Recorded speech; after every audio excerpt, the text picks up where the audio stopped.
Want to speak real Polish from your first lesson? Sign up for your free lifetime account at PolishPod101.com.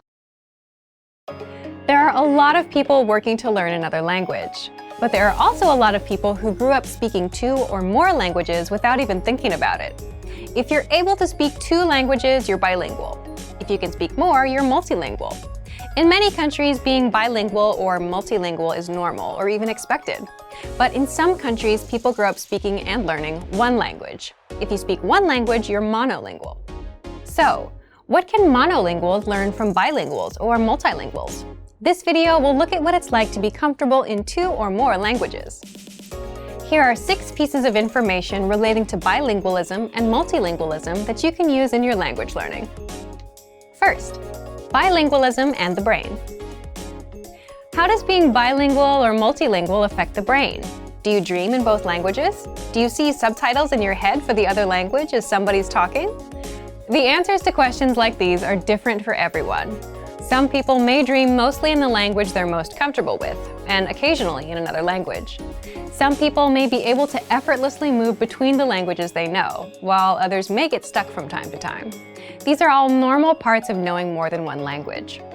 People who were exposed to another language since birth may have certain advantages in language acquisition over monolinguals. They may already be familiar with certain sounds and sound combinations that monolinguals are not familiar with. As a language learner, you're probably quite familiar with this. If you've already mastered a language and have decided to start learning a new one, you're probably going to unconsciously make connections to words in different languages. You'll think to yourself, this word has the same vowel sound as another word I know, so it should sound pretty similar.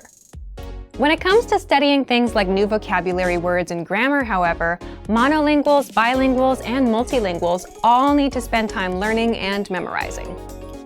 So in your own learning, don't be discouraged by people who speak your native language and your target language. They may have had a totally different learning experience than you.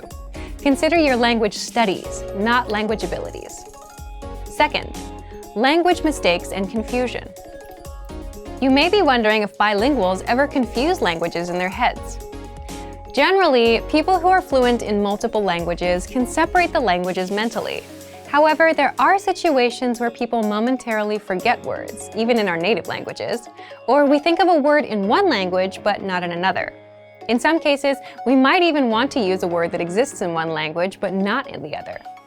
An interesting concept from academic literature on this topic is perfect bilingualism. It's the idea that someone can speak 2 languages perfectly at an equally high level.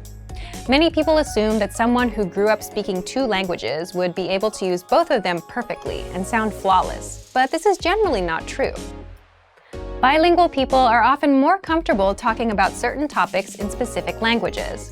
There are also situations where bilingual people may pronounce words with a slightly different accent than monolingual people.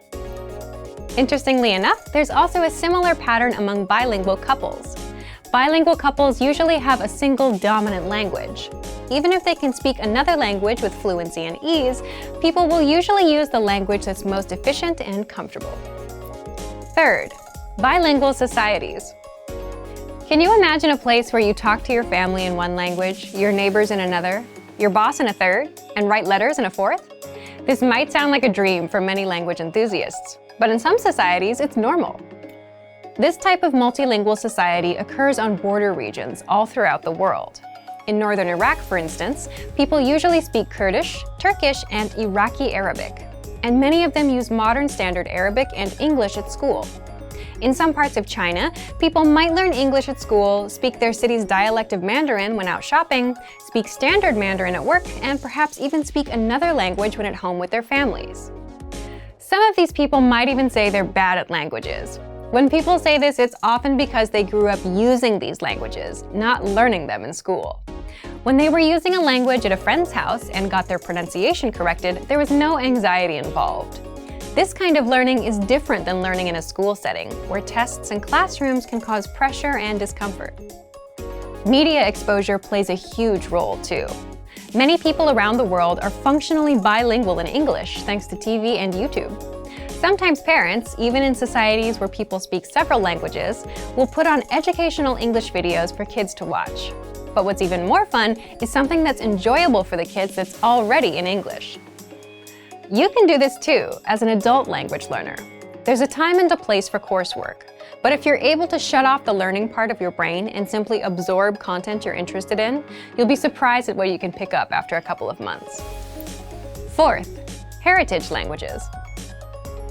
You might know someone from an immigrant family who speaks a different language at home than they do with everybody else. That language is referred to academically as a heritage language. Basically, a language that someone learned at home without using it very much anywhere else. You can imagine that such an arrangement would produce huge variation in language ability. Some people have heritage languages that they learn from visiting their grandparents once a week. Others learn through rigorous homeschooling routines enforced by their parents. Heritage learners often have some marked differences in their speech compared to speakers who grew up in a monolingual environment.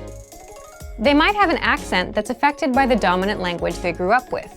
Or they might feel uncomfortable using some grammar or vocabulary that they're not as familiar with. But on the other hand, they might be able to smoothly use things like tone, grammatical gender, and other aspects of language that are extremely difficult for learners to master. Their listening comprehension is also likely good. Another big difference is in reading and writing. You probably don't remember, but reading and writing took time to learn. It may be difficult to motivate yourself or a child to learn to read or write in a new language, especially if that language has a different and complicated script. We may be tempted to rely on the reading and writing skills we already have instead of learning something new.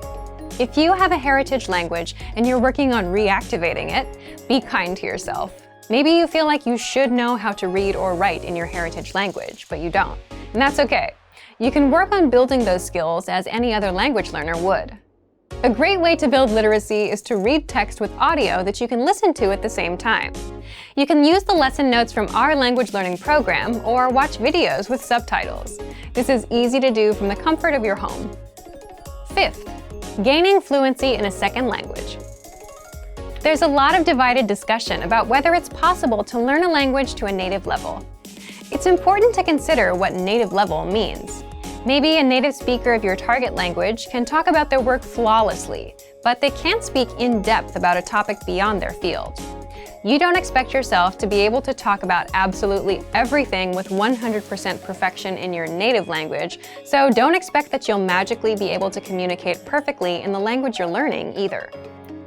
Moreover, it's important to remember that nobody speaks flawlessly all the time. We all make mistakes, and we know how to correct ourselves and clarify information. The best speakers in the world make mistakes, even on stage. Everybody's stumbled over their words before. Does that mean they're not fluent in their own language? Of course not. You can do some amazing things to get a native-like accent in a foreign language, but they all take a great deal of work. Lots of people convince others that they're native speakers for the first few minutes of conversation. Does it really matter if you end up making mistakes after 40 seconds? 40 minutes? Remember, the perfect speech is not required to speak like a native. As we've talked about in this video, lots of bilingual and multilingual people have strengths and weaknesses too. Sixth, can a bilingual person forget a language? Language skills can deteriorate over time if they're not used. If you're very busy with one language and rarely use the other, you might see a drop in your abilities in the language you don't use as often.